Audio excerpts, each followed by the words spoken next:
துலா ராசிக்கு இன்றைய கிரகங்கள் எப்பேற்பட்ட பலனையை வழங்கப் போகிறது அப்படின்னு பார்த்தீங்கன்னா ரொம்ப ரொம்ப அமக்கலமாக இருக்குங்க.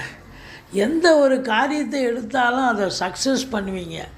நண்பர்கள், உறவினர்கள் எல்லாம் உங்களுக்கு ஒத்தாசையாக இருப்பாங்க. திருமண வயதில் இருக்கும் அன்பர்களுக்கு திருமணம் கைகூடி வரும். இருந்தாலும் 2ஆம் இடத்தை சனி பார்ப்பதால் கொடுக்கல் வாங்கல் வச்சிக்க வேண்டாம். சிலருக்கு தேக ஆரோக்கியத்தில் அக்கறை தேவை. அதே நேரத்தில் உங்களுக்கு பார்த்தீங்கன்னு சொன்னால் வாக்கு வன்மை இருக்கும். அதாவது அதிகமாக பார்த்து பேசுங்க. ஏன்னா சனி 2ஆம் இடத்தை பார்க்குறதால தேவையில்லாத பிரச்சனைகள் வரும். இளைய சகோதரர்களுக்கும் உங்களுக்கும் நல்ல ஒரு அண்டர்ஸ்டாண்டிங் இருக்கும். எடுக்கின்ற முயற்சிகள் சக்ஸஸ் ஆகும். கணவன் மனைவி ஒற்றுமையாக இருந்தாலும் கொஞ்சம் கருத்து வேறுபாடு வரும். விட்டு கொடுத்து போங்க. மற்றபடி வண்டி வாகனங்கள் ஆதாயத்தை தரக்கூடிய ஒரு நாள்.